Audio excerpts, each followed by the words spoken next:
ஆமென். ஒரு விசை கூட கைகளை உயர்த்தி ஹalleluya. சங்கீதம் 107வது சங்கீதம் அதனுடைய 41வது வசனத்தை வாசிக்க கேட்கலாம். 107வது சங்கீதம் 41வது வசனம். எளியவனையோ சிறுமை நின்று எடுத்து உயர்ந்த அடைக்கலத்திலே வைத்து அவன்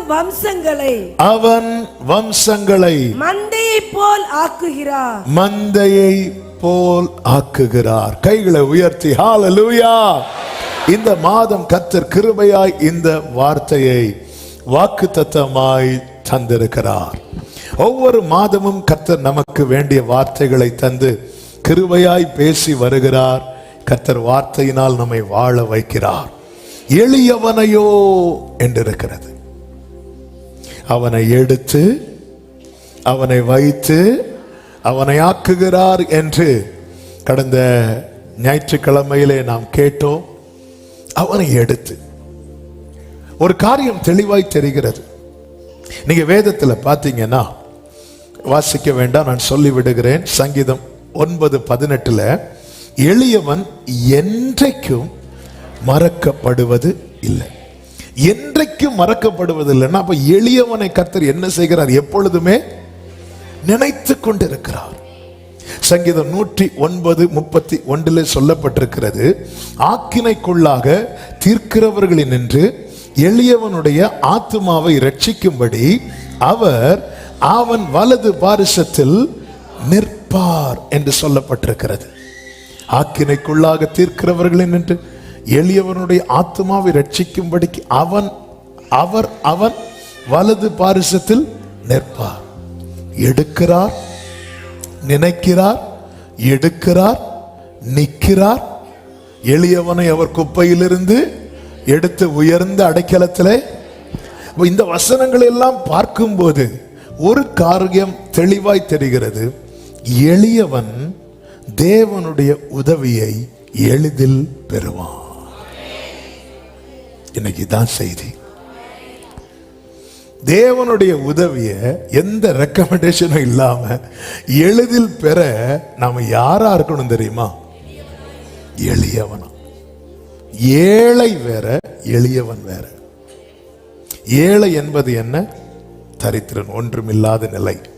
எளியவன் என்பவன் யார் தெரியுமா? எல்லா நிலையில் உண்மையிலே அது ஏழை தான். ஆனா தமிழ்ல ஒவ்வொரு வார்த்தைக்குமே அதனுடைய ஆழம் உண்டு. ஏழை, எளியவன் என்றால் உதவி தேவைப்படுகிறவன், எதிர்பார்த்து நிற்கிறவன் உதவிக்காக. அதன் அர்த்தம் இன்னும் சொல்லணும்னா, அவனுக்கு வேண்டியது அவனிடத்தில் இல்லை என்கிற நிலையில் இருப்பவன். எனக்கு வேண்டியது என்கிட்ட இல்லை. ஒரு தேவ பிள்ளை தேவனிடத்துல எப்பொழுதும், அதனாலதான் என்ன இல்லாமல் உங்களால் ஒன்றும் செய்ய கூடாது. கர்த்தர் மலை உபதேசத்தை தொடங்கும் போதே எப்படி ஸ்டார்ட் பண்றார்னா, ஆவியில் எளிமையுள்ளவர். ஸ்பிரிட் நம்மளை ரிச்சா தான் வைப்பார். பட் நம்ம ஸ்பிரிட்ல புரிந்து கொள்ளணும், அவருடைய சப்போர்ட் இல்லைன்னா முடியாது. நான் மினிஸ்ட்ரிக்கு அந்த அர்ப்பணித்த ஆரம்பத்தில் பெரிய எக்ஸ்பீரியன்ஸ் எல்லாம் கிடையாது, கொஞ்சம் அந்த ஆரம்ப நாட்களில். அப்போ பெருசா இல்லை, டோரே இல்லை கண்ணுக்கு முன்னாடி. சாட்டர்டே வர்ஷிப் பண்ணுவோம் கொஞ்சம் பிரதர்ஸோட. சண்டே அந்த ஆராதனை நேரத்தில் ஒரு 15 நிமிஷம் வர்ஷிப் கொடுப்பாங்க, அவ்வளோதான். அப்போ ஆண்டவரே, நான் உண்மையிலே நீங்கள் கூப்பிட்டு தான் வந்தானா, இல்லை நானா வந்தானா, அல்லது பாட்டாக கொடுக்குறீங்க, ஒருவேளை பாட்டு எழுதுறனால வந்தான், இப்படி காத்திருக்கிற காலங்களில் நமக்குள்ள நிறைய டவுட் வந்துட்டே இருக்கும். அப்போ ஒரு நாள் ஆண்டவர் எப்போவுமே எப்படியெல்லாம் டவுட் வரும்போது ஆண்டவருடைய பிரசனம் உடனே கவர் பண்ணிடும், அப்படியே ப்ரைஸ் பண்ண வச்சிருவார். அந்த சிந்தையை விட்டு கடந்து போக வைப்பார். இப்படிதான் ஒரு நாள் ஏசாயா 54 படிச்சுட்டு இருக்கும்போது இந்த வேர்டை பார்த்துட்டே இருக்கிறேன். இமைப்பொழுது என் முகத்தை உனக்கு மறைத்தேன், இமைப்பொழுது உன்னை கைவிட்டேன், இமைப்பொழுது, அப்படி பார்த்துட்டே இருக்கிறேன். இமைப்பொழுது கர்த்தர் கைவிட்டா என்ன ஆகும்னு சொல்லிட்டு மேலே படித்தேன். சிறுமைப்பட்டவளே, பெருங்காற்றில் அடிப்பட்டவளே, தேற்றரவற்றவளே. அவர் கொஞ்சம் கண்ணை சந்தார். அந்த போட்ல அடிச்சது காத்து.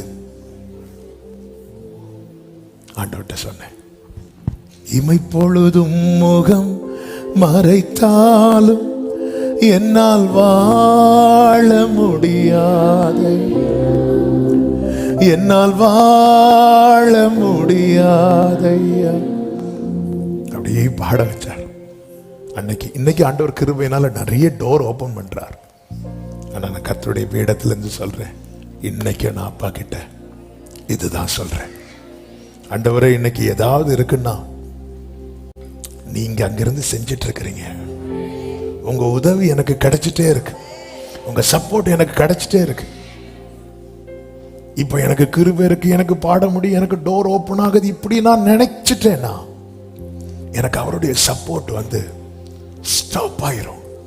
அதான் அவன் நினைக்கிறான்ல, இது போதும் இது போதும்.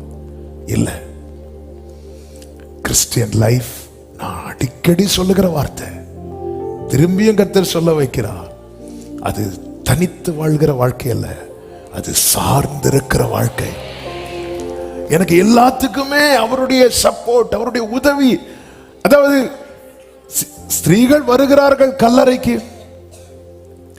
கல்லறை ஓபனா இருக்கு, தூதர்கள் சொல்லுகிறார்கள் அவர் அங்கே இல்லை, அவர் சொன்னபடி உயிர் தெழுந்தார்னு. எல்லாரும் போயிட்டாங்க, ஒருத்தி மட்டும் அங்க இருந்து அழுதுட்டு இருக்கிறா.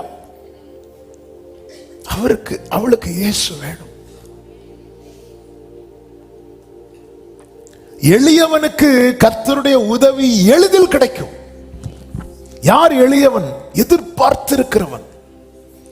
என் எதிர்பார்ப்பு நீங்க தானே, வேறு யாரிடம் செல்வே, இம்மட்டும் நடத்தினீரே,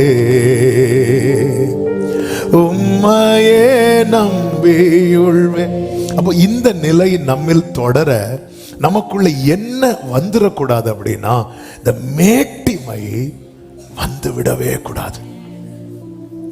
மேட்டிமை, பெருமை, பெருமை உள்ளவர்களுக்கு கர்த்தர் எதிர்த்து நிற்கிறார் என்று சொல்லப்பட்டிருக்கிறது.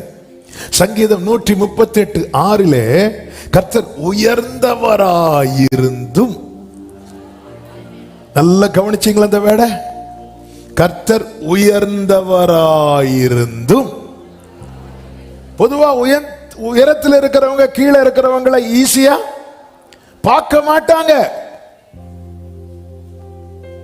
உயரத்தில் இருக்கிறவங்களுக்கு கீழே இருக்கிறவங்க கொஞ்சம் அற்பமானவங்க. உயரத்தில் இருக்கிறவங்க அவங்க இன்விடேஷன்ல யாருக்கு கொடுப்பாங்கன்னா அவங்களுக்கு கேட்டார் போல. இன்னைக்கு எங்க வீட்டு ஃபங்க்ஷனுக்கு மினிஸ்டர் வந்தார். இன்னைக்கு எங்க வீட்டுக்கு ஃபங்க்ஷன் வந்து சாதாரண ஒரு ஆளை இவங்க வந்தாங்க அவங்க வந்தாங்கன்னு சொல்லுவோமா? இல்ல, மினிஸ்டர் வந்தார், அவர் வந்தார், இவர், அது ஒரு ஸ்டாண்டர்ட் மாதிரி.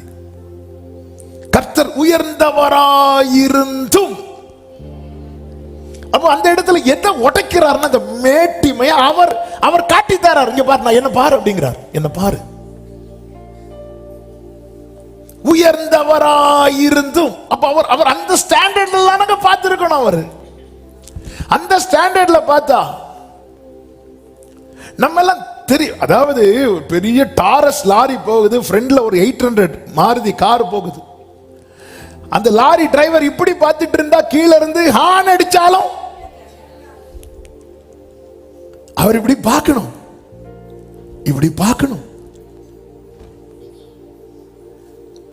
அவர் உயர்ந்தவராயிருந்தும், அப்ப அவர் எவ்வளவு உயர்ந்தவர். ஆனா அவருக்குள்ள என்ன இல்ல தெரியுமா? மேட்டிமை இல்ல. நானும் நீங்களும் அவருடைய சாயலால் உருவாக்கப்பட்டிருக்கிறோம். நான் யாரோடு பழகுறேன்? ஹல்லேலூயா, ஹல்லேலூயா. யாரும் அறியாத என்னை நன்றாய் அறிந்து தேடி வந்த ஆமென். உயர்ந்தவராயிருந்தும் தாழ்மையுள்ளவனை நோக்கி பார்க்கிறார், மேட்டிமையானவனையோ தூரத்தில் இருந்து. தெரியும் ஆண்டவர், ஏன் ஆண்டவர் அவனை பார்க்க மாட்டேங்கிறீங்க? இப்படி அவர் நம்மளை பத்தி சொல்லிட்டாருன்னா, ஐயோ, தூரத்துல இருந்து சிலரை வந்து ரிஸ்க் எடுத்து பார்க்கிறார், சிலரை பார்க்கவே பிடிக்கல ஆண்டவருக்கு. ரீசன் என்ன? மேட்டிமை. மேட்டிமை எல்லா நிலையிலும் நம்மை தொத்திக் கொள்ளும். நான் மீண்டும் சொல்லுகிறேன், இவ்வளவு செய்தி எப்படி போய் எப்படி முடியும்லாம் தெரியாது. ஆனா உதவியை எளிதில் வாங்குகிறவர்களாய் இருக்கணும். அவங்க பாக்கியவான்கள். யார் உதவியை எளிதில் வாங்குவாண்டவரே? ஆபிரகாமின் சந்ததியா, அல்லது அந்த ஈசாக்கு யாக்கோபின் பரம்பரையில, இல்லது நான் 4 தலைமுறை பெண்டிகாஸ்ட் அனுபவத்தில் இருக்கிறவங்களா? உதவி எளியவன். ஆவியானவர் தெளிவா பேசின வார்த்தை, எளியவன் அவருடைய உதவியை எளிதில் வாங்குவான். மேட்டிமை பல விதங்கள்ல வரும். நம்ம கொஞ்சம் நல்ல ஜோமன்னா வந்துடும். பேதுருக்கு வந்துல்ல, பரலோக சாவி உனக்கு தாரேன்னாரு. ஆண்டவரே இங்க பாருங்க அப்படின்ட்டான். எனக்கு பின்னால போ சாத்தானேட்டாரு. கொஞ்சம் நமக்குள்ள கிருபை வரங்கள் செயல்பட ஆரம்பிச்சுன்னா கொஞ்சம் அப்படி வந்துடும். தெரியும்ல, சிலர்லாம் மிரட்டுவாங்க. நான் மட்டும் முழங்கால் போட்டேன்னா, முழங்கால் போட்ட என்ன ஹைட்டு குறையும். நான் மட்டும் முழங்கால் போட்டேன்னா, அப்படியா சொன்னா, இன்னைக்கு நைட்டு நான் விழுந்து கிடப்பேன், அப்புறம் என்னை எழுப்புங்க யாராவது. சிலர்லாம் அந்த எவ்வளவுக்கு எவ்வளவு அவர் உயர்ந்தவராயிருந்தும், அதன் அர்த்தம் என்னன்னா, எல்லா பெருமைக்கு உரியவர் யார் தெரியுமா? ஆனா அவருக்கு பெருமை இல்லை.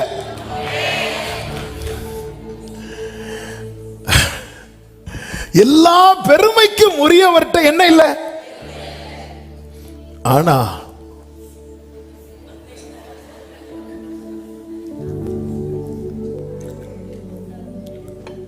நீங்களே ஃபில் பண்ணிட்டீங்க. நீதிமொழிகள் 6:16 வசனம் முதல் 6 காரியங்களை கர்த்தர் வெறுக்கிறார் என்று சொல்லப்பட்டிருக்கிறது. அதுல ஃபர்ஸ்ட் எதை சொல்றார் தெரியுமா? 17வது வசனம். அவை, நீங்க நல்லா வாசிக்கிறீங்க, சொல்ற வசனம் மட்டும் வாசிங்க. அவை யாவன மேட்டிமையான கண். முதல்ல அதான் மேட்டிமையான கண்ணுன்னா, அப்படி ட்ரெஸ்ஸை பார்ப்போம். சிலர் அதுக்கு வேண்டிய கடை வாங்கி ட்ரெஸ் போட்டு வருவாங்க. கடை வாங்கி, அக்கா அக்கா அந்த செயினை ஒன்று தருவியா அக்கா? ஏன் புருஷனை கட்டி போடவா? இல்லக்கா கழுத்துல போட்டுட்டு நாளை கல்யாண வீட்டுக்கு போகணுங்கா. சிலர்லாம் புதுசா வாட்சி கட்டினா இந்த கொடி பிடிச்சிட்டு போறது மாதிரி ஒலிம்பிக்ல எல்லாம் போவாங்கல்ல. இந்த மேட்டிமையான கண், இது கர்த்தர் அருவருக்கிறார். அப்போ நான் பார்த்து நான் ஒயிட் அண்ட் ஒயிட் போட்டு இப்படி பாம்போல வந்து நின்று என் உள்ளத்தில் என் பார்வையெல்லாம் இந்த மாதிரி இருக்கும்னா நான் என்ன அவர் பார்க்கவே மாட்டாராம். இவர் எளியவன் அவருடைய உதவியை எளிதில் பெறுவான். கர்த்தர் அருவருக்கிற காரியம் மேட்டிமையான கண். நம்ம பேச மாட்டோம், பெருமை பேச மாட்டோம், ஆனா பார்வை காண்பித்து கொடுப்போம். ஹல்லேலூயா.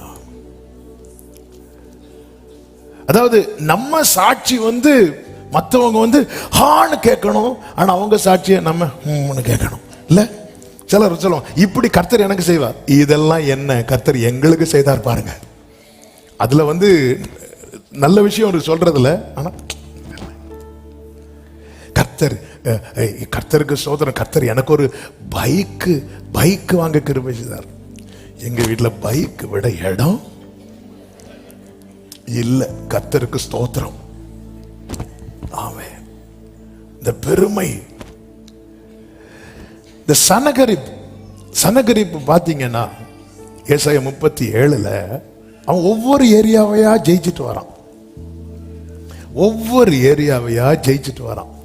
இப்ப எங்க வரான் அப்படின்னா எசேக்கியா இருக்கிற யூதா பட்டணத்துக்கு வரான். வந்து நின்று பெருமை பேசுவான் பாருங்க. அதாவது மொத்த ஜெயமும் ஒத்த பெருமையில அவுட் ஆயிட்டு. அப்பொழுது கர்த்தர் ஏசாயாவை கொண்டு என்ன சொல்லுகிறார் தெரியுமா? அந்த வசனத்தை வாசிங்க. ஏசாயா 37:23. யாரை நிந்தித்து தூஷித்தாய்?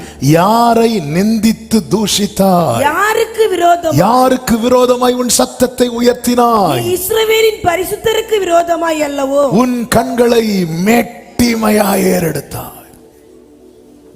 நீ யார பேசின?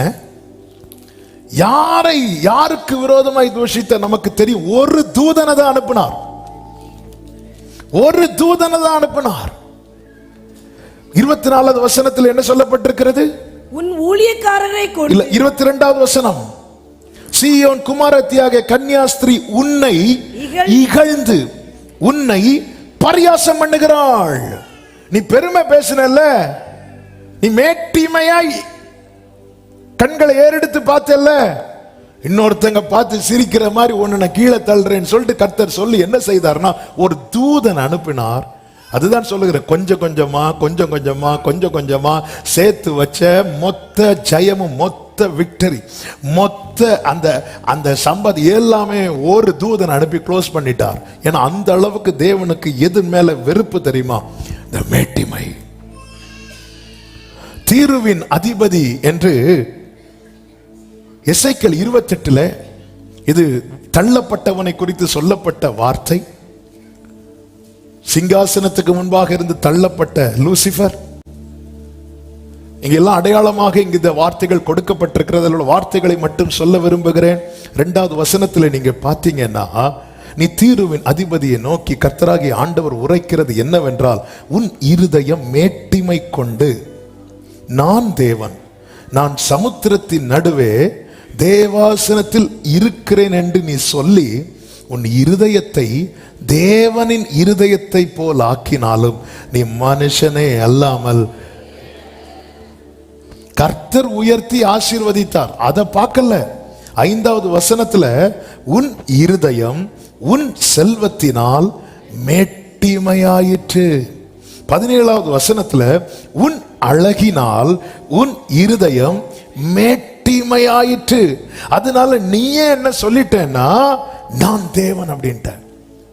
இதுதான் லூசிபர் பண்ணான். இதுலதான் கர்த்தர் விழத்தள்ளினார். இந்த பெருமை, அவன் எவ்வளவு விரும்பப்படத்தக்கவன். அதாவது யாருக்கும் கொடுக்காத ஸ்பெஷல் எல்லாம் கொடுக்கப்பட்டது இவனுக்கு. ஆனா இவன் என்ன பண்றான்னா நான் தேவன், நான் தேவன், என் தன் இருதயத்தை தேவனுடைய இருதயத்தை போலாக்கி அந்த மகிமை எனக்கு வரணும், அந்த கிரெடிட் எனக்கு வரணும். நான் புகழ்கிற 4 வார்த்தையில என்னை பத்தி 2 வார்த்தை இருக்கணும் அப்படிங்கிற அந்த எண்ணம். இதுக்கெல்லாம் ரீசன் என்னன்னா, அவனுக்கு செல்வம் பெருகிட்டு அவனுக்கு அழகு இருக்கிறது. ஆண்டவர் எதை எதை எதை எதை கர்த்தர் நமக்கு விசேஷமாய் தருகிறாரோ அதிலே தாழ்மை உள்ளவர்களாய் அதுல இன்னும் பெருக பழக வேண்டும். ஸ்திரீகளுக்குள் ஆசீர்வதிக்கப்பட்டவள் நீன்னு சொல்லி உலகத்தில் இருக்கிற எல்லா பெண்களை விட மரியாளை கர்த்தர் தம்முடைய தூதனை அனுப்பி இப்படி மேல வைக்கும் போது மரியாள் சொல்லுகிறார்கள், அடிமையின் தாழ்மை. இதோ நான் ஆண்டவருக்கு அடிமை. மரியாள் தன்னை எல்லாரை விட கீழே வைக்கிறாங்க. கர்த்தர் மரியாளை எல்லாரை விட. கர்த்தர் உயர்ந்தவராயிருந்தும் அப்ப எல்லா விதத்திலும் பெருமைப்படத்தக்கவர், பெருமை கொள்ளுகிற அந்த ஸ்தானத்தில் இருக்கிறவர் அவர் மட்டும்தான். ஆனா அவருக்கு என்ன இல்லை அப்படின்னா பெருமை இல்லை. அதனாலதான் அவர் கூப்பிடும் காக்கை குஞ்சுகளுக்கு ஆகாரத்தை சவதரித்து கொடுக்கிறார். ஏய், என்ன சத்தம் போட்டுட்டு இருக்கு? அந்த காக்க குஞ்சு, காக்கை குஞ்சு அங்க சேராவீன்கள் துதியில் இருக்கும் போது அந்த சின்ன காக்கை குஞ்சு ஆகாரத்துக்காக ஆண் கத்தும் போது அவர் அங்கிருந்து ப்ரிப்பேர் பண்ணி கொடுக்கிறார். ஹல்லேலூயா. உம்மை போல புரிந்து கொள்ள உம்மை போல ஓஹோ உம்மை போல புரிந்து கொள்ள யாரும் இல்லையே.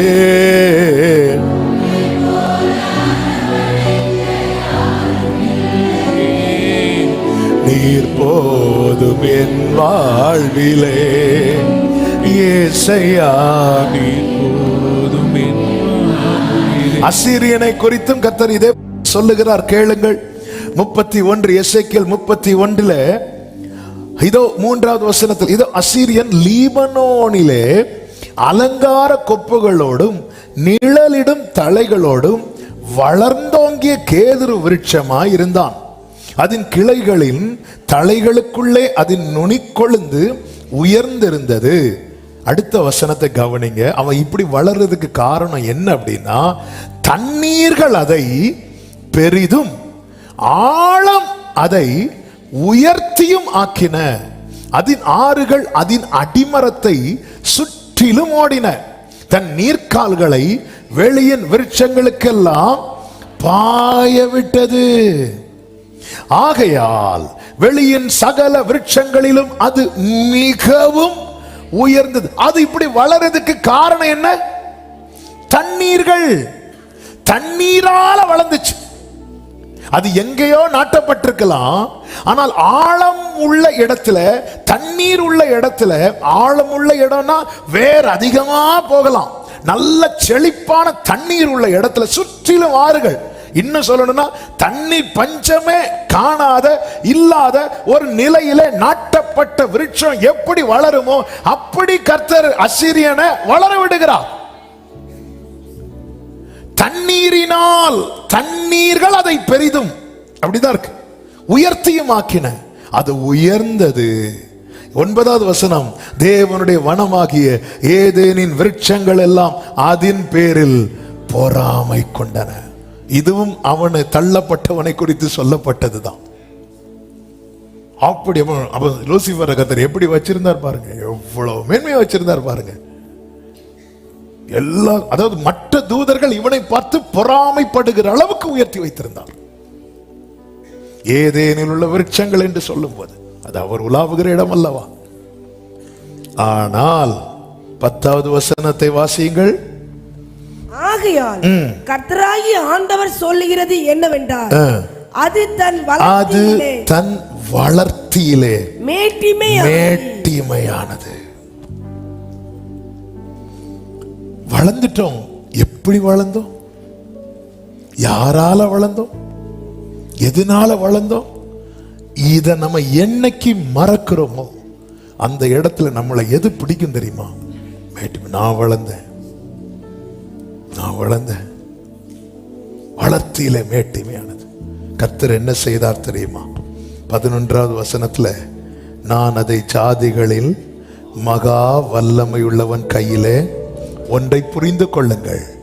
நம்மை தேவன் ஒரு உயர்ந்த நிலையில் வைக்கும் போது அந்த இடத்துல நாம பெருமைப்படுவோம் என்றால், நம்மை விட இன்னொருவனை நம் பக்கத்திலே உயர்த்தி நம்மை தாழ்த்த கர்த்தர் தயங்க மாட்டார். வஸ்தி மகா சௌந்தரியம் உள்ளவர், மகா ரூபவதி. எஸ்தர் ரூபவதி. ஆனா வஸ்தியை கம்பேர் பண்ணும்போது நத்திங். ஆனா வஸ்திய கர்த்தர் தூக்கிட்டு எஸ்தரை வைத்தார். இங்க அதுதான் நடக்கிறது.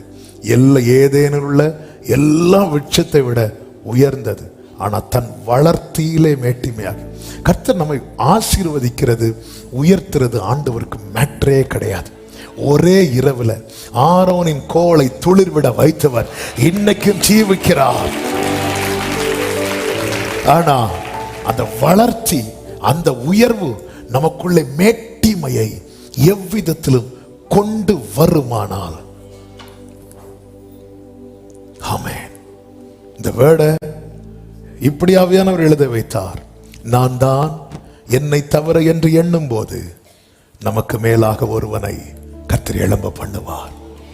நான் தான் என்னை தவிர என்று நாம என்னைக்கு எண்ண ஆரம்பிக்கிறோமோ அன்னைக்கு நமக்கு மேல ஒருத்தனை கர்த்தர் எழும்ப பண்ணுவார். இதை ஒரு தேவ பிள்ளை மறந்து விடவே கூடாது.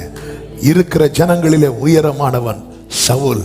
நான் தான் என்னை தவிர என்ற நிலையில் இருந்த போது, ஹல்லேலூயா, அரசனாவதற்கு எந்த விதத்திலும் சாமுவேல் பார்வையில கூட தகுதி இல்லாதவனாய் காணப்பட்ட தாவீதை கர்த்தர் எழும்ப பண்ணி, தேவன் ஞானிகளை வெட்கப்படுத்த பைத்தியங்களை தெரிந்தெடுப்பார், பலமுள்ளவைகளை வெட்கப்படுத்த பலவீனமானவைகளை தெரிந்தெடுப்பார், உள்ளவைகளை அவமாக்க இழிவானவைகளையும் அற்பமா எண்ணப்பட்டவைகளையும் தேவன் தெரிந்தெடுப்பார்.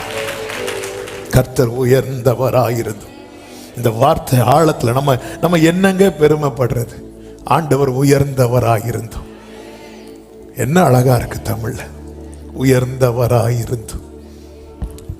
ஆண்டவர் உங்களுக்கு கொஞ்சம் கூட இது அவங்க ஆண்டவர் உங்களை வந்து பார்க்கணும். நீங்க என்ன ஆண்டவர் எத்தி பார்த்துட்டு இருக்கிறீங்க? எல்லா விதத்துல இந்த வேர்டை உங்க மனசுல வச்சுக்கோங்க, மனசு நிறையட்டும். அதனால சில வேர்டை ரிப்பீட் பண்ண ரீசன் என்னன்னா, அந்த வேர்டால மனசு நிரம்பணும், நம்முடைய சுபாவம் சேஞ்ச் ஆகும், நம்முடைய பார்வை சேஞ்ச் ஆகும். ஹல்லேலூயா. 10,000 கடனை கர்த்தர் ஒருத்தனுக்கு மன்னிக்க அவன் 100 மன்னிக்க தயங்கிட்டு நிற்கிறான். சொல்லுவார்ல, கர்த்தர் கூப்பிட்டு அவ்வளவுதான் 10,000 மன்னிச்சுட்டு சிம்பிளா அவர் மன்னிச்சு விட்டுறாரு. இவருக்கு 100 மன்னிக்கிறதுக்கு முடியாது.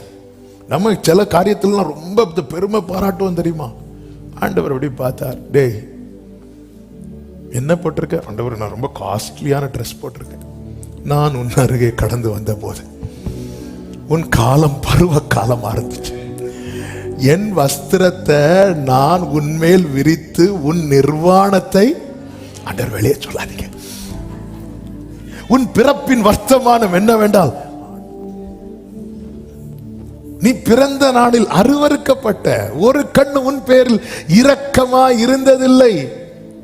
நான் உன் அருகே கடந்து வந்த போது மிதிக்கப்படுவதற்கு ஏதுவாய் உன் ரத்தத்தில் கிடக்கிற உன்னை பார்த்து பிழைத்திரு என்று சொன்னேன். உன் காலம் பருவ காலமா இருந்துச்சு, நீ வளர்ற, ஆனா உனக்கு ட்ரெஸ் இல்ல. என் வஸ்திரத்தை உன்மேல் விரித்து, அதே எசேக்கியேல் 16:14 சொல்லப்பட்டிருக்கிறது, உன் அழகினாலே உன் கீர்த்தி புறஜாதிகளுக்குள்ளே பிரசித்தமாயிற்று. நான் உன்மேல் வைத்த என் மகிமையினாலே அது குறைவற்றதாய் இருந்தது. சவுண்ட் ரூம்ல இருக்கிற வசனம் போடுறவங்க கரெக்டா வசனம் போடுங்க. ஆமென். 14, நான் உன்மேல் வைத்த என் மகிமையினாலே அது குறைவற்றதாய் இருந்தது என்று கர்த்தராகிய ஆண்டவர் சொல்லுகிறார். 15, நீயோ வென்றால் உன் அழகை நம்பி, ஐயோ இங்கெல்லாம் சுருக்கு விழுது அப்படி நம்ம பயப்படுறோம்னாலே நம்ம எதை நம்புறோம்?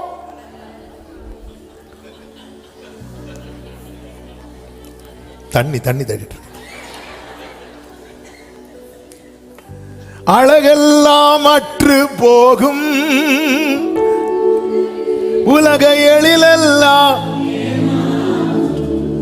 நம்ம டிபியில் என்ன வச்சிருக்கிறோம்? நம்ம வயிற்றுல ஸ்கேன் போட்டோ வச்சிருக்கிறோமா? அதுல எங்க இருக்கோனே தெரியாது. ஐயோ, வெயில் பட்டு சூனேமியால் கர்த்தரே சொல்றார், இங்க பாருமா, நீ பூரண ரூபவதி ஒண்ணில். ஆமேன். வெளியே வந்துட்டு கருப்பா இருக்கெல்லாம் பார்க்காதீங்க, வெயில் பட்டாகும் கருப்பா இருக்கிறேன். யாரு? மணவாட்டி, வேற யாரும் கிடையாது. மணவாட்டி சபைதான். நீயோ வென்றால் உன் அழகை நம்பி. நம்மில் ஏதாவது ஒன்று வெளிப்படும் போது அதை டிபெண்ட் பண்ண ஆரம்பிச்சிட்டோம் வைங்களேன், நம்ம ட்ராக் மாறிடும். பார்த்தீங்களா, நான் தான் அழகு, நான் தான், எனக்கு தான் பாட தெரியும், நான் தான், இப்படி வச்சாலே ட்ராக் மாறிடும். ஒண்ணுமே இல்லை ஆண்டவரே. தாவீது ஆலயத்துக்காக அவ்வளோ சேர்த்து வச்சிருப்பார். அப்படியெல்லாம் கொடுக்கும்போது சொல்றார், அப்பா உங்ககிட்ட இருந்து வாங்கி உங்ககிட்ட கொடுக்குறோம். நான் இவ்வளவு கொடுத்து உங்ககிட்ட இருந்து வாங்கி இப்படி இப்படி இப்படி வாங்கினேன்ப்பா, இப்படி கொடுத்தேன்ப்பா, அவ்வளவுதான். அப்படி ஒதுங்கிட்டார். மகிமை கர்த்தருக்கு. அதனாலதான் அதாவது அவருடைய எல்லாத்திலையும் தாவீதுக்கு பேரை கொண்டு வரார். தாவீதின் திறவுகோல், தாவீதின் சிங்காசனம், தாவீதின் குமாரன். இந்த மேட்டிமை, இந்த பெருமை நம்மளை விட்டு அட்டு போயிட்டுன்னு வைங்களேன், ஆண்டவருக்கு நம்மளை ரொம்ப பிடிக்கும், ரொம்ப பிடிக்கும். ஆண்டவர் உங்களுக்கு என்ன பிடிக்குமா அப்படின்னு கேட்டா ஆண்டவர் சொல்லுவார், உன்னை பிடிக்காம ஆக்கிறாதேன்னு சொல்லுவார். ஹல்லேலூயா. உன்னை பிடிக்காம ஆக்கிறாத அப்படின்னு சொல்லுவார். என் ஆண்டவர் பிசாசை மட்டும்தான் பிசாசேன்னு சொல்ல விரும்புகிறார், பேதுருவை அல்ல. நான் சொல்றது புரிஞ்சிருக்கும்னு நினைக்கிறேன். ஆனா பேதுருவை நீ உன்னை சொல்ல வைக்காத. உன்னை பார்த்து நான் சீமோனா வந்த உன்னை நான் பேதுருன்னு தான் சொன்னேன். இப்பொழுது நீ சீமோனா இருக்கிறாய். இந்த கல்லின் மேல் உன்னை நான் ராக்குங்கிற, உன்னை அந்த பாறைங்கிற, உன்னை நான் சீமோ பேதுருன்னு சொல்றேன். அவர் தான் கேபாங்கிறார், பேதுருங்கிறார். ஆனா அவன் கொஞ்ச நேரத்துல பிசாசுன்னு சொல்ல வச்சுட்டான். அப்படி வைக்கவே கூடாது, உயர்ந்தவராயிருந்து. யோசேப்பை பாருங்க. யோசேப்பு குறித்து யாக்கோபு பிளஸ் பண்ணும் போது தெளிவா சொல்லி கொடுக்கிறார், அந்த மேட்டிமை வந்து விடக்கூடாது என்பதற்காக. ஆதியாக 49:22 முதல் பார்க்கும்போது யோசேப்பு கனித்தரும் செடி, அவன் நீர் ஊற்றண்டையில் உள்ள கனித்தரும் செடி, அதின் கொடிகள் சுவர் மேல் படரும். வில் வீரர் அவனை மனமடிவாக்கி அவன் மேல் எய்து அவனை பகைத்தார்கள். ஆனாலும் அவனுடைய வில் உறுதியாய் நின்றது. அப்படி சொல்லிட்டு அப்படி போகாம அது எதனால நின்னதுன்னு சொல்லிட்டு யோசேப்பு காது கேட்க யாக்கோபு சொல்லுகிறார், அவன் புயங்கள் யாக்கோபுடைய வல்லவரின் கரங்களால் பலத்தன, ஈதினால் அவன் மேய்ப்பனும் இஸ்ரவேலின். இங்க பாருப்ப, அவர் கரம் இருந்ததுனால மட்டும்தான் அப்படின்னு சொல்லிட்டு அது ஆணித்தரமா சொல்லிட்டார். இது இப்போ யாருக்குள்ள நிறைந்திருக்கு தெரியுமா? யோசேப்புக்குள்ள. இப்பொழுது யாக்கோபு மரிக்கிறார். யாக்கோபு மரித்ததும் யோசேப்பின் சகோதரர்களுக்கெல்லாம் பயம் வருது. எதை நினைச்சு பயம் வரும்? என்ன இருந்தாலும் நேத்து யோசேப்பு யாக்கோபு இருக்கிறது வரைக்கும் யோசேப்பு ஒருவேளை பழி வாங்க நினைச்சாலும் யாரு வந்து தடுப்பா? அப்பா தடுப்பா. இப்போ எல்லா நிலையிலும் எல்லா அதிகாரம் யார்கிட்ட தான் இருக்கு? யோசேப்ட. அப்படி இருக்கும்போது மெதுவா ஆட்களை விட்டு பேசுறாங்க. இப்படி அப்பா உயிரோடு இருக்கும்போது சொன்னாரு, அண்ணன்கள் எல்லாம் ஒழுங்கா அவங்க துரோகத்தை எல்லாம் மன்னிக்கணும் அப்படின்னு சொன்னாரு. சொல்லும்போது யோசேப்பு ரொம்ப அழுவார். இப்போ எல்லாரும் வராங்க, வந்து யோசேப்பு கிட்ட வந்து நிக்கிறாங்க, நாங்களும் உமது அடிமைன்னு. அப்பொழுது யோசேப்பு சொல்லுவான், நான் தேவனா அப்படிங்க. என்ன நிறைவுங்க! அதெல்லாம் முடியாது. இப்ப நான் வச்சதுதான் இல்ல, நான் தேவனா. அதன் அர்த்தம் என்ன? நான் ஒண்ணும் கிடையாது, எல்லாமே அவர்தான். ஹல்லேலூயா. நீங்க ஏன் என்கிட்ட அடிமையா வரீங்க? நான் தேவனா இல்ல, அவன் அப்படி நினைக்கவே இல்லை. நினைக்க விடல யாக்கோபு. யாக்கோபு அதை காது கேட்க அவருக்கு வயசு காலத்துல சொல்றீங்க பாருப்பா, இதனால் அவன் இஸ்ரவேலின் மேய்ப்பனும். இன்னைக்கு மொத்த இஸ்ரவேலும் எகிப்துல யாரை நம்பி வந்திருக்கிறாங்கன்னா யோசேப்பை நம்பி வந்திருக்கிறாங்க. இதுல நீ பெருமை பாராட்டக்கூடாது. அவருடைய புயங்கள், அவருடைய கரங்கள், வல்லவரின் கரங்களால். இதனால் யோசேப்பு தெளிவாயிட்டார், நான் ஒண்ணுமே கிடையாது, அவர்தான் தூக்கி வச்சார், அவர்தான் உயர்த்துறார். இதனால யோசேப்புக்கு தயை கிடைத்தது மாத்திரமல்ல, யோசேப்பு விரும்பினபடி யோசேப்பின் எலும்புகள் கானானுக்குள்ளே கொண்டு போகப்பட்டது. ஆமென் சொல்லுங்க பார்க்கலாம். ஒரு தேவ பிள்ளை இந்த தெளிவு இருக்கணும். சிலர் நம்ம கிட்ட வந்து அடிபணிந்து நிற்கும் போது நம்ம உடனே தேவன் ஆயிடக்கூடாது. சிலர் நம்ம கிட்ட வந்து அப்படி பணிந்து நிற்கும் போது நம்ம உடனே தேவனாயிடக்கூடாது. பாத்தியா, கடைசியில் என்கிட்ட வந்தாங்க, பாத்தியா, தேவனாயிடக்கூடாது.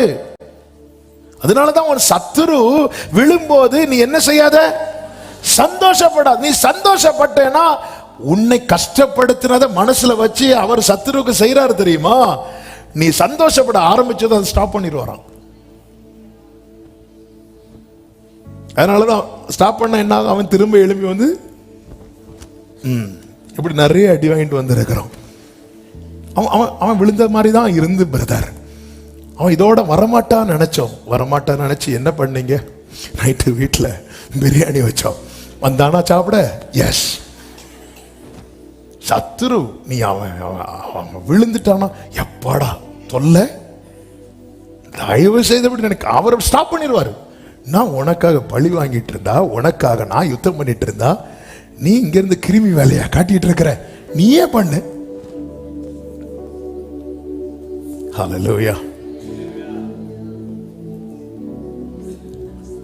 சவுல் விழுந்த போது தாவீது அழுதான், புலம்பல் பாடினான் என்று வேதம் சொல்லுகிறது. உண்மையிலே அந்த இடத்துல யாரா இருந்திருந்தாலும் கொண்டாடி இருப்பாங்க. யாரா இருந்திருந்தாலும் இதே செய்தி மாத்தி வருதுன்னு வைங்களேன், சவுல் காதுகள்ல செய்தி வருது, தாவீது விழுந்தான் என்று. சவுல் எப்படி என்ஜாய் பண்ணியிருப்பார், அதை எப்படி செலிப்ரேட் பண்ணியிருப்பார். ஆனால் சவுல் விழுந்துட்டான் அப்படிங்கிற செய்தி வந்ததும் தாவீது அழுறான், புலம்புறான், தாங்க முடியல அவனுக்கு. இவன் தான் எளியவன், சிறுமையும் எளிமையுமான என்பே நினைவாயிருப்ப. எளியவனுக்கு உதவி எளிதில் கிடைக்கும். எசேக்கியா என்கிற ராஜாவை குறித்து நாம் வேதத்தில் பார்க்கிறோம்.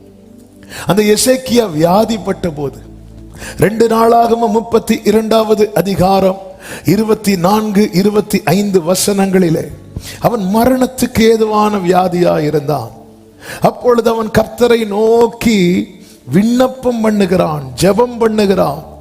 அவர் அவனுக்கு வாக்குத்தத்தம் பண்ணி அவனுக்கு ஒரு அற்புதத்தை கட்டளையிட்டார் என்று வேதம் சொல்லுகிறது. 25வது வசனம், எசேக்கியா தனக்கு செய்யப்பட்ட உபகாரத்திற்கு தக்கதாய் நடவாமல் மனமேட்டிமையானான். இங்கே மனமேட்டிமை அவனை வந்து பிடிக்க காரணம் என்ன தெரியுமா, நன்றி மறந்தான். நன்றி மறந்தாலே மனமேட்டிமை வந்துடும்.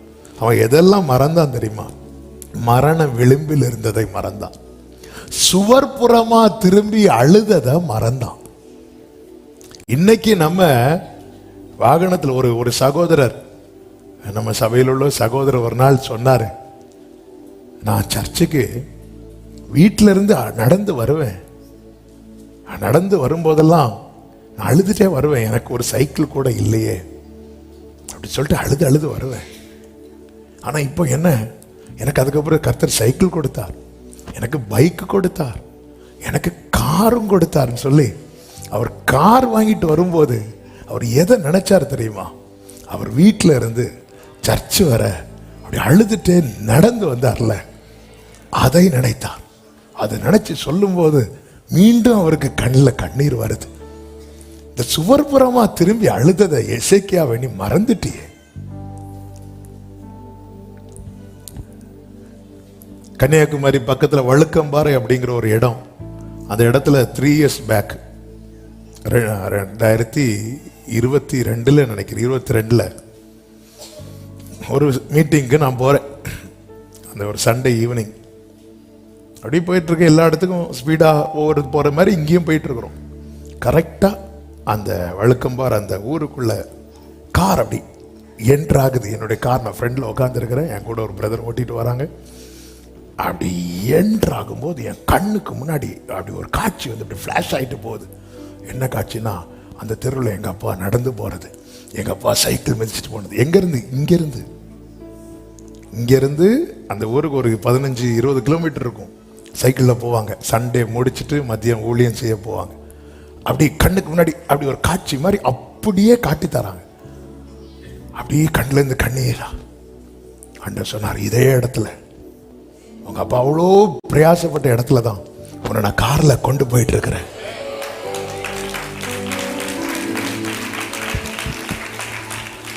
மறக்கவே கூடாது,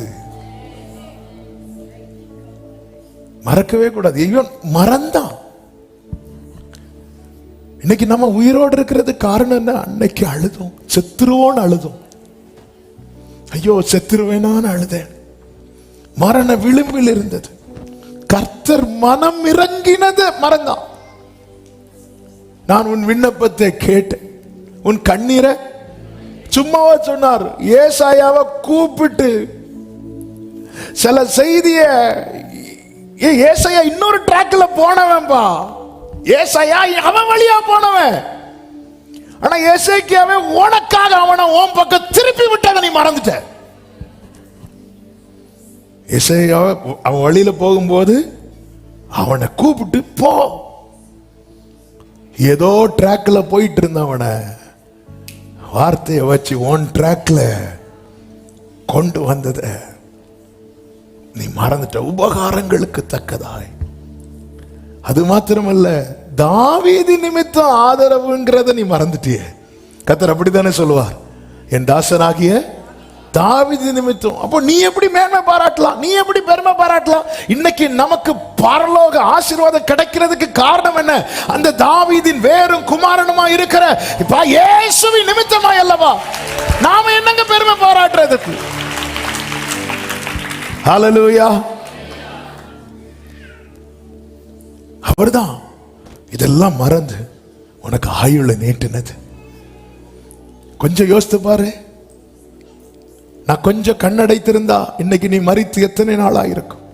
2023 ஆகஸ்ட்ல ஒரு ஃபேமிலி வந்தாங்க ஓசூர் பக்கத்துல இருந்து. அவங்க மட்டும் இல்ல, நிறைய பேர் சொல்லுகிற சாட்சி, நிறைய பேர் சொல்லுகிற சாட்சி. இப்போ ராமேஸ்வரம் லாஸ்ட் ஜூலை போயிருக்கும் போது அங்கே ஒரு ஃபேமிலி இதே மாதிரி டெஸ்டிமனி சொன்னாங்க. சென்னையில ஜான்வரியில போயிருக்கும் போது அங்க ஒரு ஃபேமிலி வந்து மீட்டிங் முடிச்சது சொல்றதுக்குன்னே வந்தாங்க. என்ன சாட்சினா, நாங்க இந்த வேர்டு மட்டும் கேட்காம இருந்திருந்தா, நான் ஓசூர்ல இருந்து வந்து சொன்ன சாட்சி, நானும் என் ஹஸ்பண்டும் இறந்து கரெக்டா 1 வருஷம் இத்தனை நாள் ஆயிருக்கும் அப்படின்னு. ராமேஸ்வரத்தில் ஒரு சகோதரி, ஒரு பிள்ளை, ஒரு சின்ன பையன் வாரான்.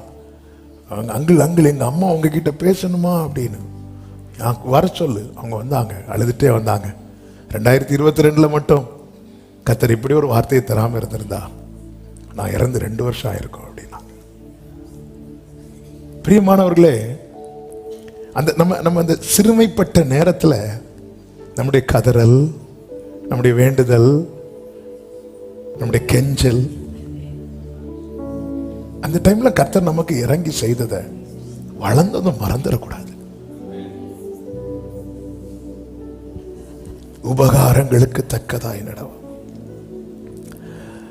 மனமேட்டிமை உள்ளவனானோ,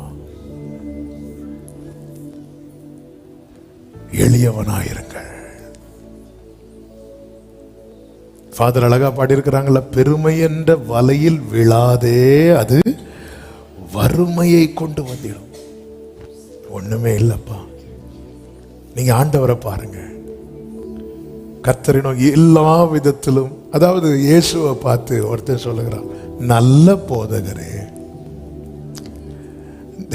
தேவன் ஒருவரை தவிர நல்ல, நீ என்ன எப்படி சொல்ற அப்படிங்கிறாரு. என்னங்க இவரு? அவர் இப்படி சொல்றதுல இன்னொரு அர்த்தம் உண்டு. என்ன அர்த்தம்னா, அவங்கள பொறுத்த வரைக்கும் யார் மட்டும்தான் நல்லவர்? யூதர்களை பொறுத்த வரைக்கும் தேவன் மட்டும்தான். அப்ப நீ அக்செப்ட் பண்றியா என்ன தேவன் அப்படின்னு கேட்கிறார். நீ என்ன அக்செப்ட் பண்றியா?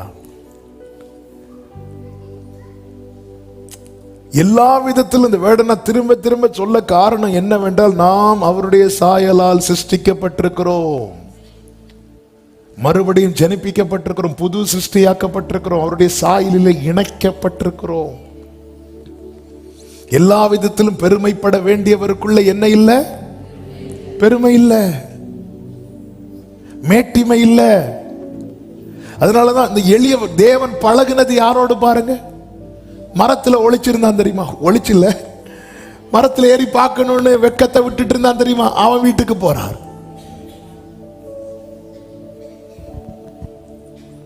எல்லாரும் சுத்தி நிற்கும் போது ஒருத்தன் காலில் விழுந்து என் மகளை காப்பாத்துங்கன்னு அவன் வீட்டுக்கு போறார்.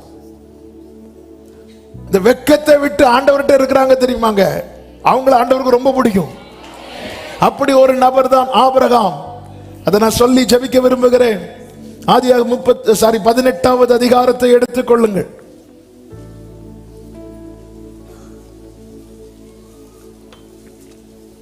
மூன்று காரியங்களை 22 முதல் 33 வரை உள்ள வசனங்களிலிருந்து 3 காரியங்கள் நான் சொல்லி ஜெபிக்க விரும்புகிறேன். நமக்கு நேரம் இல்லாததுனால கொஞ்சம் வேகமாய் செல்லுகிறேன்.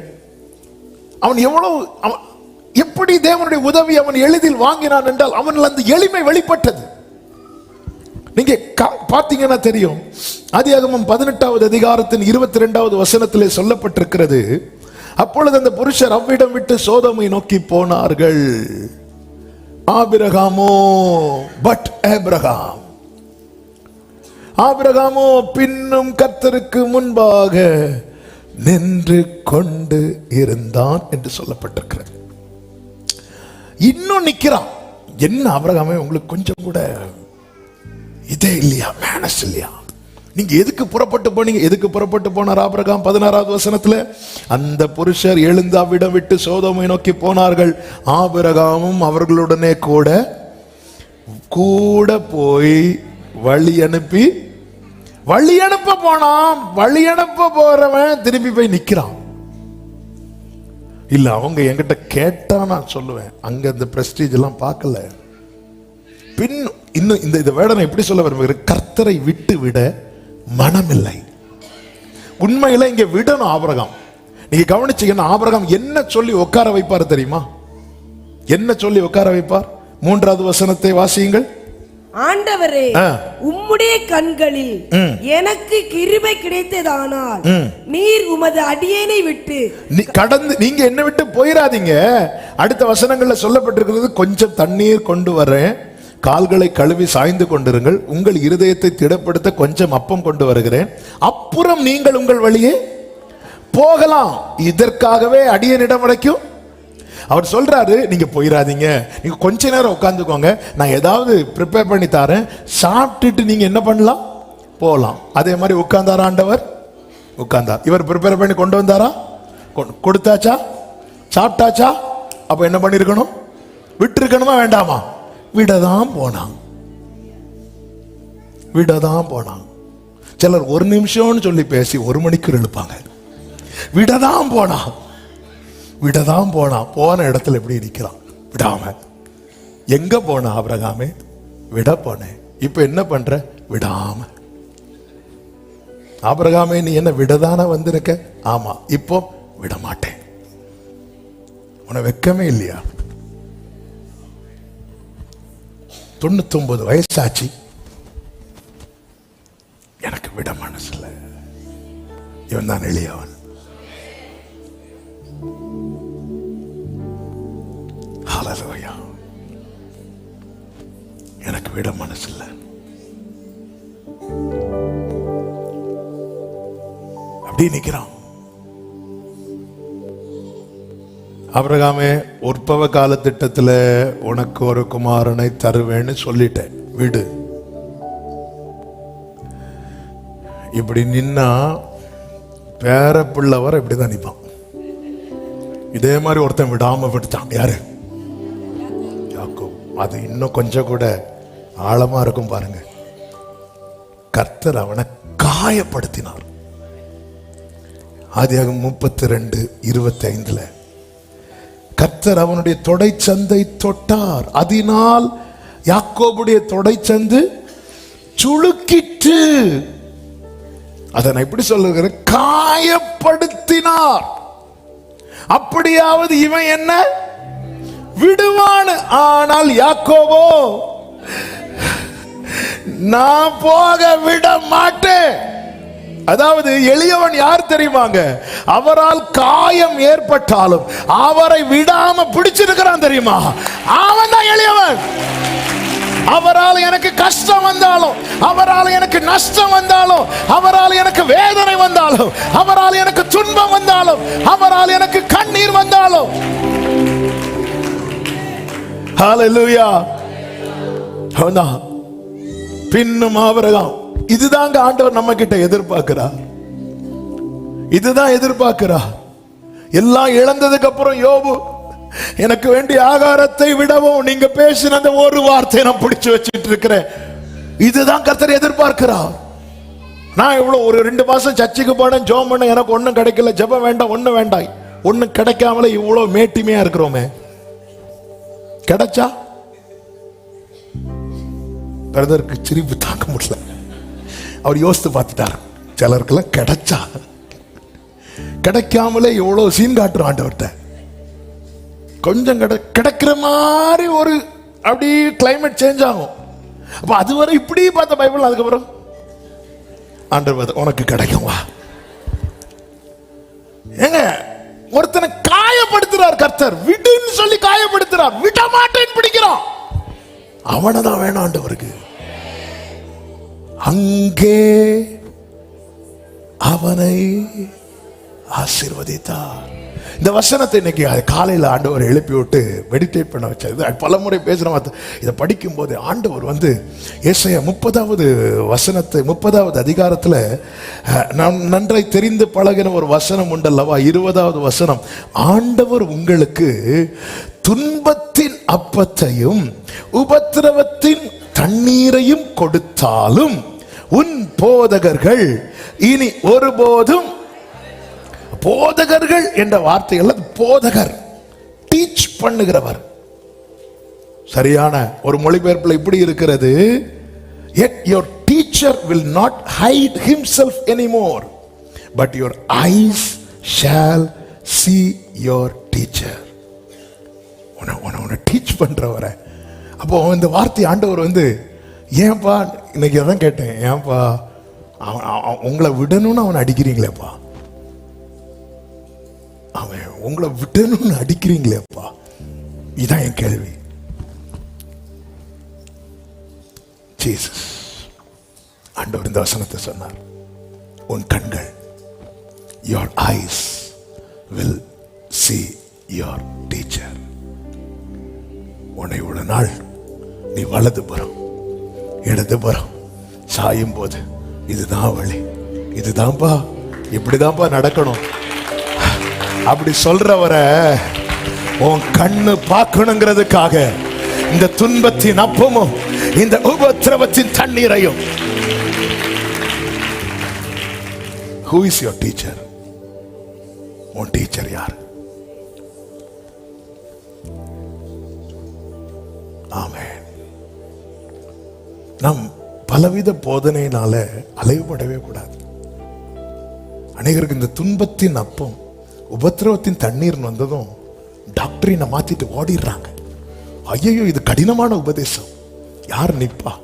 நீ அதுல நின்னா உன் கண்கள் உன் போதகரை காணும். நீ அதுல நின்னா, ஐயோ இது வேண்டாம், அங்க அந்த அந்த அந்த செய்தி அது வேண்டாம், அது எப்போ பார்த்தாலும் கண்ணீர் துன்பம் சோதனைன்னு பேசிட்டு இருக்கிறான். இங்கே ப்ராஸ்பரிட்டி, இங்கே வந்தாலே வரும்போது அப்சலோம்லாம் அப்படிதான் பண்ணிட்டு இருப்பான். தாவீதை யார் பார்க்க போனாலும் கூப்பிட்டு கிஸ் பண்ணி, உங்ககிட்ட தான் நியாயம் இருக்கு, கேட்கவே மாட்டான். இங்கே அப்படி இல்லை. ஆண்டவர் உங்களுக்கு துன்பத்தின் அப்பத்தையும் உபத்திரவத்தின் தண்ணீரையும் கொடுத்தாலும் உன் போதகர் இனி ஒருபோதும். இப்ப நேர யாக்கோபு கிட்ட வாங்க.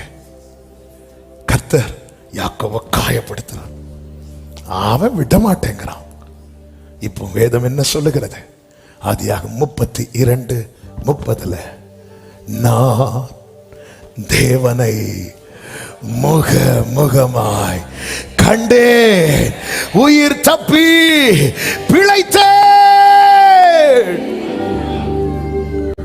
ஹல்லேலூயா!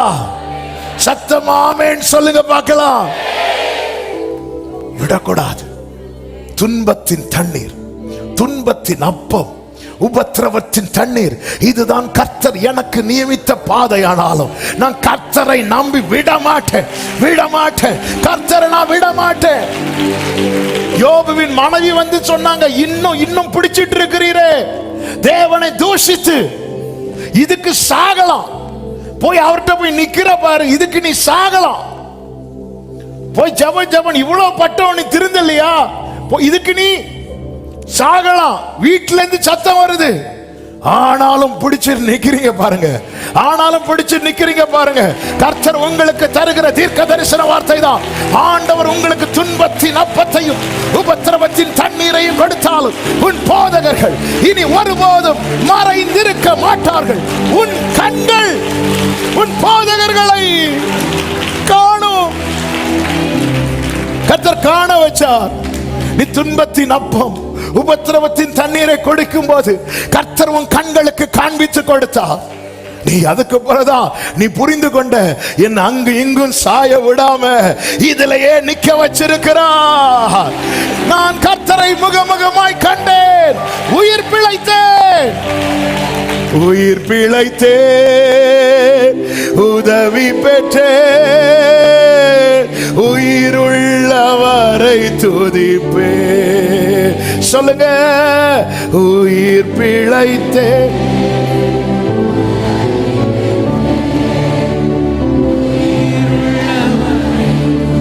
அந்த துன்பத்தின் அப்பம் உபத்திரவத்தின் தண்ணீர் கர்த்தர் யாருக்கு கொடுக்கிறாரோ அவர்களுக்கு சொல்லப்படுகிற வார்த்தை தான்.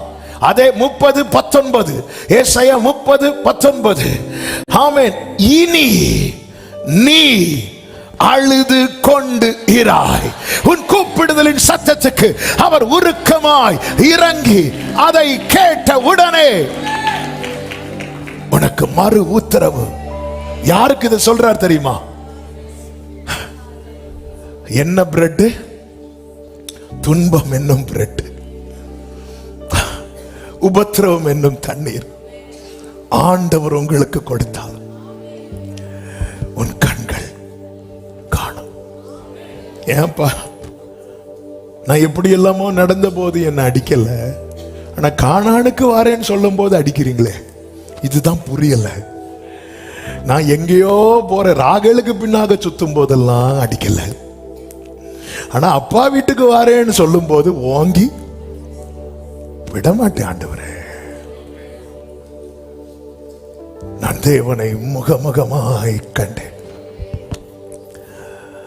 இந்த ஆபிரகாம் கர்த்தரை விட்டுவிட மனதில்லை. அதனால என்னாச்சு தெரியுமா? ஆண்டவர் நின்னுட்டார். இதான் ஆண்டவர். அவர் போக தான் புறப்பட்டார். நினைக்கிறார்.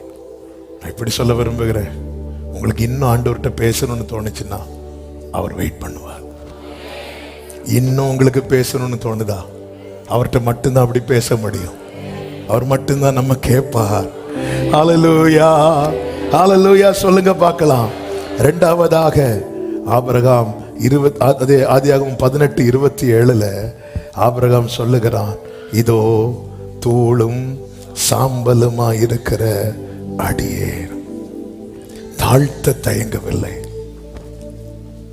கர்த்தரை விட்டுவிட மனமில்லை. இரண்டாவது, தாழ்த்த தயங்கவில்லை. இந்த ஆபிரகாம் இப்போ ஒன்னும் இல்லாதவன் கிடையாது. கர்த்தரே ஆபிரகாமை குறித்து என்ன சொல்லுகிறார் என்றால் 17:18 ஆபிரகாம் பெரிய பலத்த ஜாதியாவதினாலும் அவனுக்குள் பூமியில் உள்ள சகல ஜாதிகளும் ஆசீர்வதிக்கப்படுகிறதுனாலும் நான் செய்ய போகிறதை ஆபிரகாமுக்கு.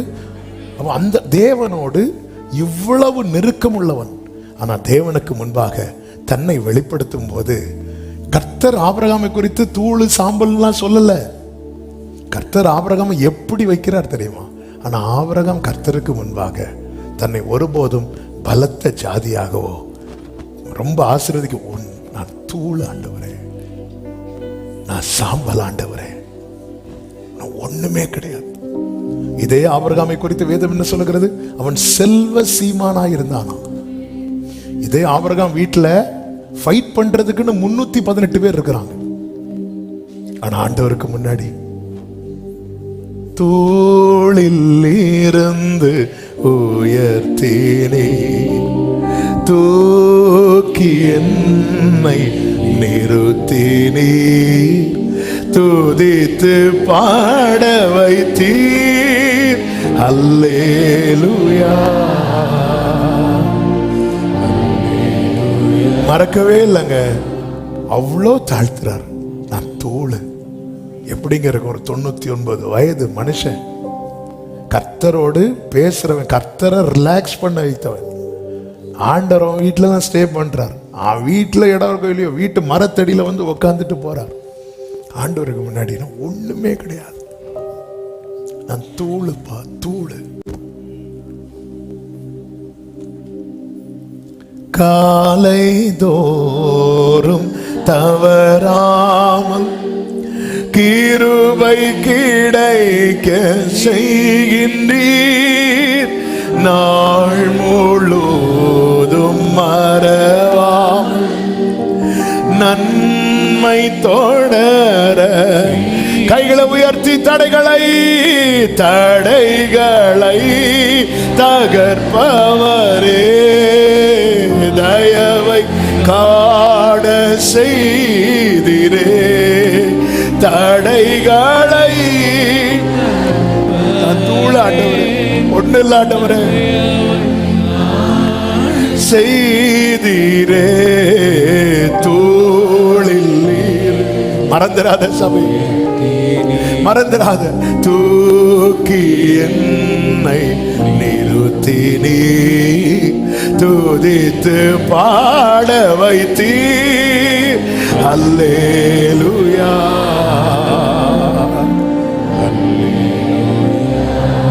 ஆமென். தாழ்த்துறார். இதே ஆபிரகாம் வாக்குத்தத்தத்தை வாங்கியாச்சு. யாரு? ஈசாக்கு. மோரியா மலைக்கு கூட்டிட்டு போறார். ஆபிரகாமே ஆபிரகாமே கூப்பிடுறார். இதோ அடியேன்கிறார். அதாவது தாழ்மை என்பது நம்முடைய வாழ்க்கையின் இயல்பாய் மாறணும்னா டெய்லி அதை பிராக்டிஸ் பண்ணணும். ஆபிரகாமே ஆபிரகாமே என்ன இப்படின்னு அங்கிருந்து ஒரு கத்தி வந்திருக்கும். ஆபிரகாமே ஆபிரகாமே இதோ அடியேன்.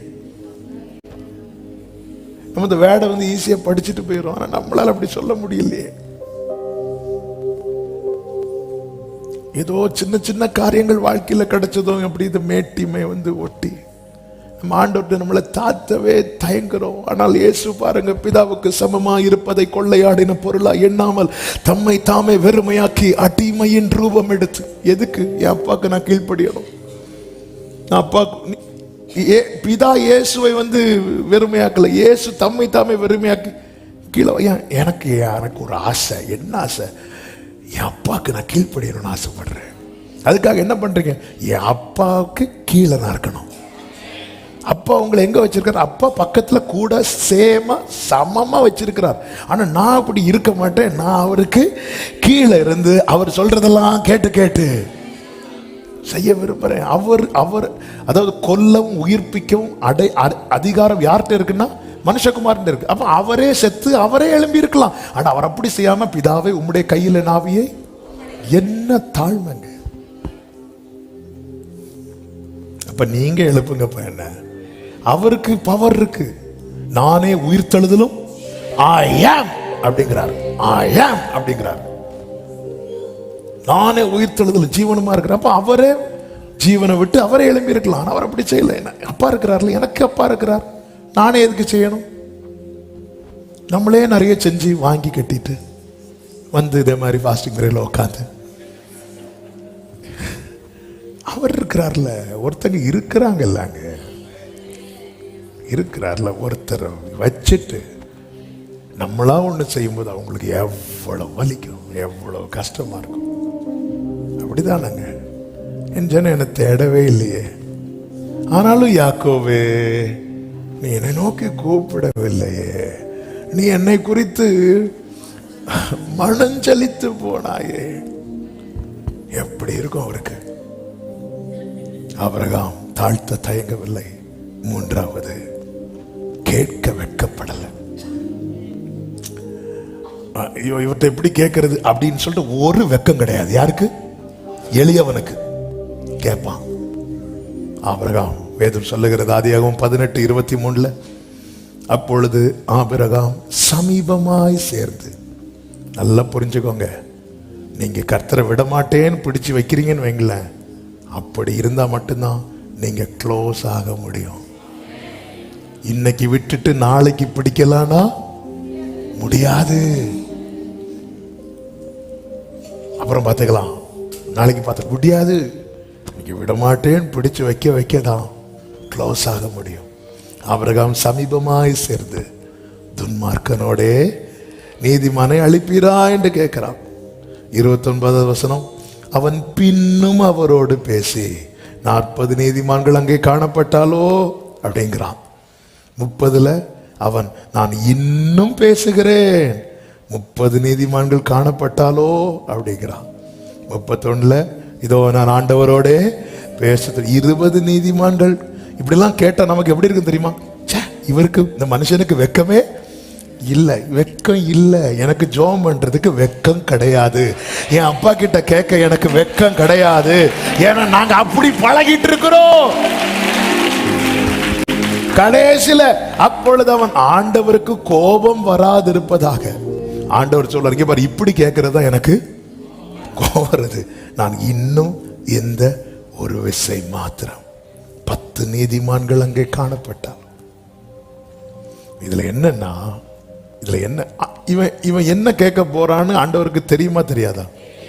அப்ப ஃபர்ஸ்ட் இங்க பாருப்பா, லோத்தும் குடும்பத்தையும் நான் பாதுகாப்பேன் சொல்லி இருந்தா இந்த கான்வர்சேஷன் என்ன இருக்கும், முடிஞ்சிருக்கும். அவருக்கும் பேசணும்னு ஆசை. என்ன பண்ண? ஹல்லேலூயா. இவன் என்ன கேட்க அதை மட்டும் சொல்லுங்க. அவர் முடிக்க விரும்பல. அவருக்கும் அதனால் 50 40. ஆமென். அதாவது ஆபிரகாம் 100லேருந்து வந்திருந்தாலும் அவர் ரெடியா இருப்பார். அவன் தான் ஒருவேளை 50 நீதிமான்களுக்கு 5 பேர் குறைவா இருந்தா, இவர் 100ல வாராருன்னு வைங்களேன், அவர் இருப்பார். அப்ப நம்ம பிரேயர் டைம் நம்ம தானே செட் பண்றோம். 50லேருந்து 10 வரை வந்தாச்சு. இதுக்கப்புறம் ஏதாவது சொல்லும் போது 10 அப்படின்ட்டாருனா அதனால வேண்டாம். ஏன்னா இவர் கணக்கு என்ன தெரியுமா? லோத்து மனைவி, லோத்துக்கு 2 பிள்ளைங்க, 2 பிள்ளைங்களுக்கும் சம்பந்தம் பேச்சு வச்சிருக்கிறாரு. அப்ப 2 மருமகன், ஒரு மகனுக்கு, ஒரு மருமகனுக்கு அப்பா அம்மா, இன்னொரு மருமகனுக்கு. சும்மா நம்ம கணக்கு பைபிள் எங்க இருக்கு? அப்ப அவருக்கு ஒரு உத்தேச கணக்கு. ஒரு 10 பேர் ஓகே, 10 பேர் இருக்கும், 10 பேர் இருக்கும். ஒரு ஆபிரகாமே லோத்தை நம்புறாரு. இவன் இவ்வளவு நாள் அந்த சோதோமில் இருந்ததுக்கு ஒரு 10 பேரையாவது சம்பாதிச்சிருப்பான். ஆனா அவன் மனைவியை வர சம்பாதிக்கல. சிலர் நம்மளை நம்பி கர்த்தர் அங்கெங்க வச்சிருக்கிறார். நாளைக்கு கையை பிடிச்சு கூப்பிடும் போதுதான் தெரியும் எத்தனை கூட வருது, வந்தது, கை பிடிச்சது இருக்குதானே, எல்லாம் நாளைக்கு தான் தெரியும். கர்த்தர் கையை பிடிச்சிட்டு கூப்பிடும்போது 1 இப்படி நிக்கு. வீட்டுல ஃபுல்லா சண்டை, உப்பு இல்ல. இப்ப ஃபுல்லா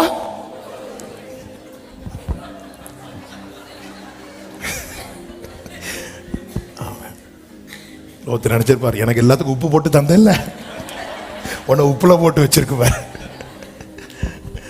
அவரு கணக்கு 10 ஓகே, 10 எப்படி வந்துடும். அதனாலதான் லோத்து போய் எல்லாத்தையும் பேசுறான், மருமகன்கிட்ட பேசுறான், அவங்க உறவுகள்கிட்ட பேசுறான்.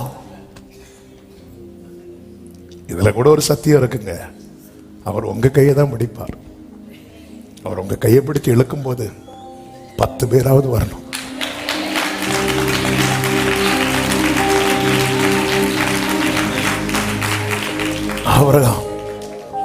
ஆபிரகாம்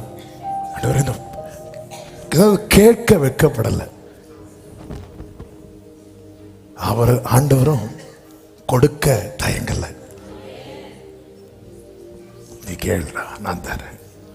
அவர் அதாவது கர்த்தர் எவ்வளவு இரக்கம் உள்ளவர் என்பது ஒரு தேவ பிள்ளையினுடைய ஜெபம் அதை விளங்க பண்ணிட்டே இருக்கும். ஒரு தேவ பிள்ளையினுடைய ஜெபம் 50க்கு 5 குறைவா இருந்தா நான் அழிக்க மாட்டேன், அப்ப இப்போ ஆண்டவர் எப்படி அவருடைய இரக்கத்தை கொண்டு வர்றாருன்னா, இந்த பட்டணத்துல எத்தனை பேர் இருந்தா அழிக்க மாட்டேன். அப்ப நம்முடைய ஜெபம் கூட கூட கூட கூட கூட தேசத்துக்கு இரக்கம் கிடைச்சிட்டே இருக்கும். நம்முடைய ஜெபம் அதிகரிக்க அதிகரிக்க அதிகரிக்க நம்முடைய குடும்பத்துக்கு இரக்கம் கிடைச்சிட்டே இருக்கும். அதனாலதான் நீதிமான் நன்றா இருந்தால் பட்டணம். கர்த்தர் அப்படியே செய்தார். பிரியமான கர்த்தருடைய பிள்ளைகளே, வேதம் என்ன சொல்லுகிறது? ஆதியாகமம் 19, 27, 28, 29 வசனங்களிலே, விடியற் காலத்தில் ஆபிரகாம் எழுந்து தான் கர்த்தருக்கு முன்பாக நின்ற இடத்தில் போய். என்னதின் அர்த்தம்? இது ஒரு நாள் ஜெபம் கிடையாது. நாளைக்கு நான் இங்கதான் நிற்பேன். என்ன ஆபிரகாம், உங்களுக்கு வெட்கமே இல்லையா? இவன் நான் எளியவன், இவனுக்கு தான் உதவி கிடைச்சிட்டே இருக்கும். இவனுக்கு ஒரு தேவைக்காக மட்டும் வந்து நிற்கிறவன் அல்ல. இவனுக்கு பொழுது விடியதே அவர் சமூகத்தில் இருந்துதான். இவனுக்கு விடியலே அவர் சமூகத்தில் தான். வேதம் சொல்லுகிறது, அவன் போய் நின்று சோதோம் கோமரா பட்டணங்களின் திசையையும் சமபூமியாகிய தேசம் முழுவதையும் நோக்கி பார்த்தான். 29, தேவன் அந்த சமபூமியின் பட்டணங்களை அழிக்கும் போது தேவன் ஆபிரகாமை நினைத்து. கைகளை உயர்த்தி ஆமேன்னு சொல்லுங்க பார்க்கலாம்.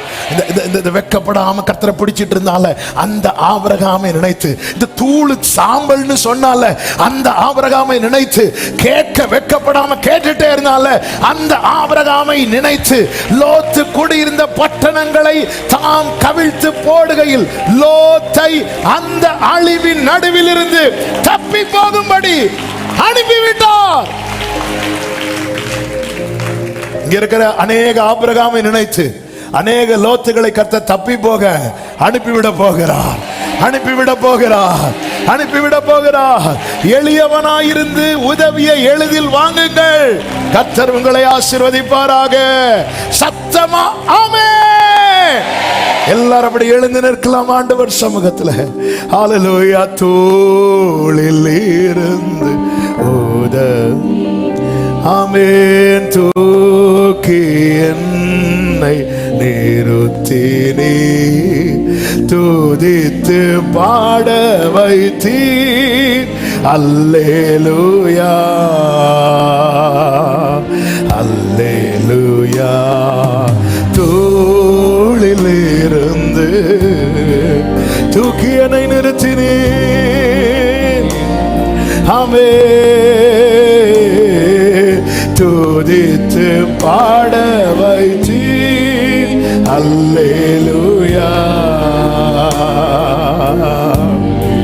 காலைதோறும் காலைதோறும் தவறாமல் சிலுவை செய்கின்றீர். நாள் முழுவதும் ஆமென். நன்மை தொடர காலைதோறும் தவறாமல் காலைதோறும் கிருபை கிடைக்க செய்கிறீர். நாள் முழுதும் நாள் முழுதும். ரெண்டு கைகளை உயர்த்தி தடைகளை